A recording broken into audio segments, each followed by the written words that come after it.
पशु सखी की नौकरी। जी हाँ, आज की वीडियो में हम आपको पशु सखी की नौकरी के बारे में विस्तार से जानकारी देने वाले हैं। तो दीदी आप सभी लोग इस वीडियो को बहुत ही ध्यान से देखिएगा। पशु सखी की नौकरी क्या है और इसमें किस प्रकार से आपको आवेदन करना है, किस प्रकार से इसमें मानदेय मिलेगा, कितना कितना मानदेय किस किस कार्यों का मिलेगा, क्योंकि कार्य आधारित ही मानदेय है।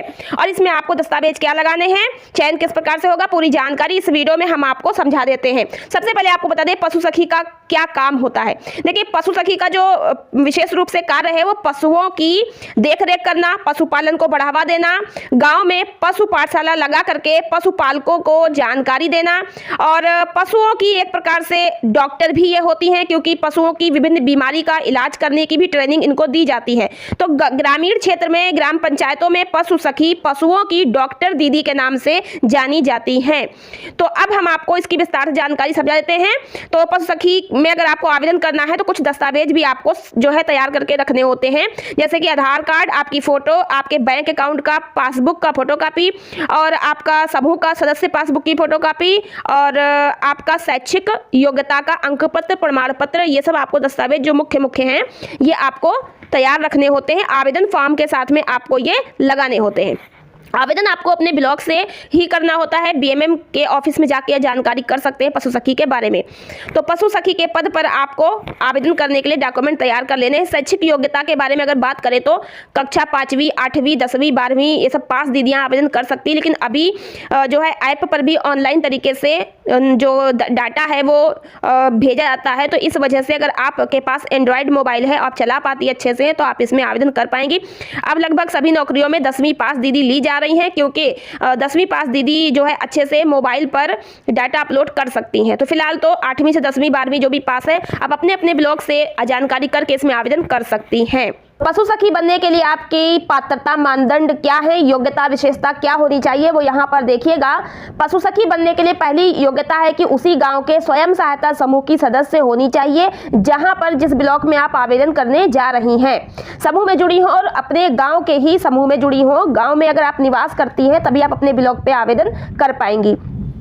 वह अपने ग्राम पंचायत की एक अच्छी पशुपालक होनी चाहिए जिसके पास कम से कम 2 गाय या भैंस, 5 भेड़ या बकरी या 10 कुक्कुट हो और उसे पशुपालन के बारे में व्यापक ज्ञान होना चाहिए।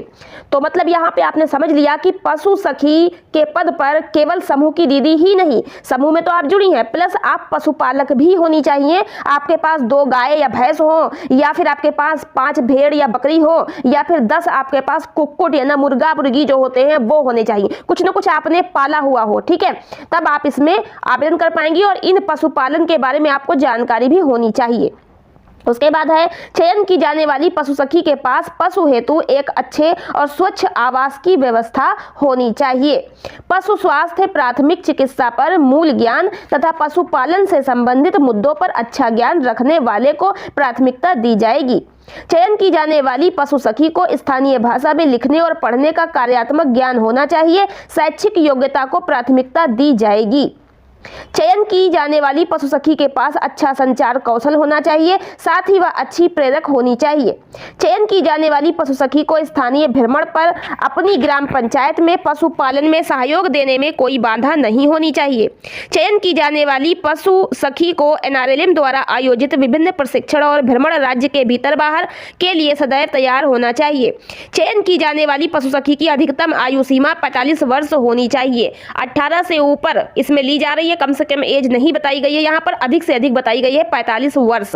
इससे नीचे की दीदी आवेदन करेंगी तो 45 साल तक की दीदियाँ इसमें आवेदन कर सकती हैं। पढ़ाई लिखाई भी यहाँ पर प्राथमिकता दी जाएगी। अगर आप शैक्षिक योग्यता आपकी तो आपको प्राथमिकता मिलेगी, वरीयता मिलेगी, आपका पहले चयन किया जाएगा। तो पशुपालन के बारे में आपको अच्छी जानकारी समूह से जुड़ी है तो आप इसमें आवेदन कर सकती हैं।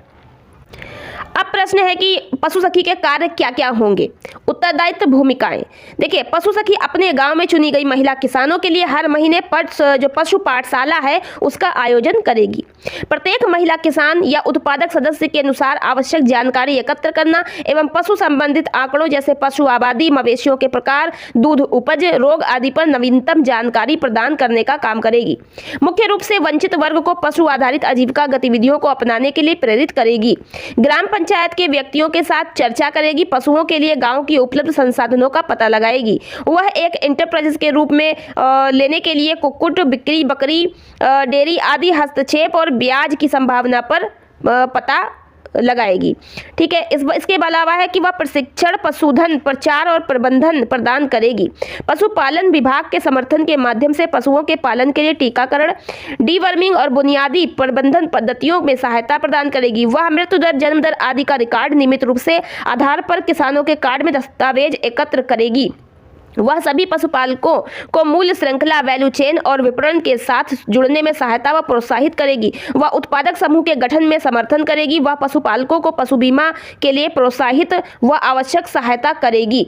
तो यह है प्रमुख उत्तरदायित्व भूमिकाएं जो कि पशु सखी को जिम्मेदारी दी जाएगी। अब इसकी चयन प्रक्रिया क्या होगी कि पशु सखी का चयन किस प्रकार से होता है। तो देखिए, चयन होगा जैसे चयन से पहले ग्राम संगठन के पदाधिकारी सदस्यों के साथ एक बैठक बुलाई जाएगी। उन्हें पशु सखी के चयन प्रक्रिया के बारे में जानकारी दी जाएगी और चयन के लिए आजीविका उप समिति के सदस्यों के साथ एक समिति का गठन किया जाएगा। सभी एसएचजी समूह सखी, एसएचजी के प्रतिनिधि माध्यम से पशु सखी की आवश्यकता के बारे में सूचित किया जाएगा और रजिस्टर पे इसको अंकित किया जाएगा। कुल मिलाकर ग्राम संगठन की बैठक में पशु सखी के चयन का निर्णय लिया जाएगा। में आवेदन करने के लिए आपको अपने ब्लॉक स्तर पर जाकर के एनआरएलएम ऑफिस में ही आवेदन करने के लिए जानकारी प्राप्त करनी होगी। वहीं से फॉर्म मिलता है, वहीं पर जमा होता है ऑफलाइन तरीके से। जब पशु सखी में आप आवेदन करेंगी, आपका मोबाइल नंबर भी इसमें लगेगा जो फॉर्म पे लिखा जाएगा, तब आपको कॉल की जाएगी अगर आपका चयन होता है। फिर आपको 4 दिन की ट्रेनिंग दी जाएगी। ट्रेनिंग में आपको पशुओं के बारे में सिखाया जाएगा। उसके बाद आपका एक परीक्षा होगी। परीक्षा पास करने के बाद आपको फिर से ट्रेनिंग दी जाएगी, तब जाके आपको नियुक्त किया जाएगा। अब इतना सब काम जो होता है पशु सखी का, तो उसके बदले उसे कितना मानदेय दिया जाएगा, इसको भी आप लोग समझ लीजिएगा किस प्रकार से भुगतान किया जाएगा। तो देखिए, पशु सखी को विभिन्न प्रकार के काम अलग अलग दिए जाते हैं और कार्य के आधार पर ही मानदेय बनता है। तो भुगतान इस प्रकार से होगा कि एक परिवार को एक नया पशुपालन गतिविधि अपनाने में सहायता प्रदान करने पर अथवा मौजूदा पशुपालन गतिविधियों को मजबूत करने पर पशु सखी को प्रति घर, प्रति माह के आधार पर दिया जाएगा। और गांव में पशु पालने वाले घरों और महिला किसानों की संख्या की गणना कर पशु सखी वीओ और बीएमएम पदाधिकारी को उपलब्ध कराएंगी। किसानों को, महिलाओं को पशुपालन के लिए प्रेरित करना था कि वो पशु पाल सकें और अच्छे से पशुपालन के कार्यों को कर सकें। तो ये जो है यहाँ पर जो मानदेय होगा, इसके लिए पशु सखी को ग्राम संगठन यानी कि वीओ में और बीएमएमयू यानी कि बीएमएम को ब्लॉक स्तर पर जाकर सूचना देनी होगी। गांव में उसने कितने घरों को, कितने दीदियों को, कितने किसानों को पशुपालन से जोड़ा है। पशु सखी द्वारा निम्न प्रकार से कार्य किए जाएंगे और इन्हीं कार्य के आधार पर इनका मानदेय बनेगा। तो प्रमुख कार्य क्या क्या है और उनका कितना मानदेय मिलेगा, ये समझिएगा। पहला काम है टीकाकरण। तो प्रति पशु प्रति माह 10 रुपए, एक पशु का टीका कराएगी तो 10 रुपए मिलेंगे उसे प्रति माह, प्रति पशु 10 रुपए। अब एक माह में जितने पशु का टीका करा देगी उतने रुपए उसके बन जाएंगे। अगर एक माह में एक पशु का टीका कराती है तो 10 रुपए, 2 पशु का कराती है तो 20 रुपए, इस प्रकार से। दूसरा है कि पशु बीमा। पशुओं का बीमा करवाने पर प्रति पशु प्रति माह रुपया 50 दिया जाएगा। एक माह में जितने पशु का बीमा कराएगी उतना रुपया प्रति पशु 50 रुपए के हिसाब से बनेगा। तीसरा है डिवर्मिंग। प्रति पशु प्रति माह रुपया 20 दिया जाएगा डिवर्मिंग करने के लिए। हे चारा बनाने के लिए प्रति किसान प्रति माह रुपया 5 दिया जाएगा। साइलेज चारा बनाने के लिए प्रति किसान प्रति माह रुपया 5 दिया जाएगा। यह मैं उत्तर प्रदेश के जो दिशा निर्देश हैं उसके अकॉर्डिंग आपको पशु सखी का मानदेय बता रही हूँ। फिलहाल उत्तर प्रदेश में आजीविका सखी पशु सखी के कार्य करती है। बाकी पशु सखी का मानदेय जो है अलग अलग राज्यों में, अगर अलग राज्य से आप कहीं से देख रहे हैं तो हो सकता है कुछ अंतर हो। फिलहाल यहाँ पर जो भी है मैं आपको बता देती हूँ। तो साइलेज चारा बनाने का है प्रति किसान रुपया 5। यूरिया उपचार द्वारा भूसा चारा बनाने का प्रति किसान रुपया प्रति माह 10। हर्बल उपचार का प्रति पशु प्रति माह 5 रुपए। समूह द्वारा पशु लोन प्रदान करवाने का प्रति लोन प्रति माह 200 रुपए। पशु बाड़ा का रख रखाव करवाने का प्रति बाड़ा या प्रति घर प्रति महीने में 50 रुपए। महिला पशुपालकों का प्रशिक्षण पाठशाला में कम से कम 10 महिलाओं का उपस्थित होना अनिवार्य है। जब पशु सखी पशु पाठशाला लगाएगी जाएगी तो कम से कम पाठशाला में 10 दीदी का उपस्थित होना अनिवार्य है, तभी पाठशाला मानी जाएगी। तो उस पाठशाला का 200 रुपया भी दिया जाएगा।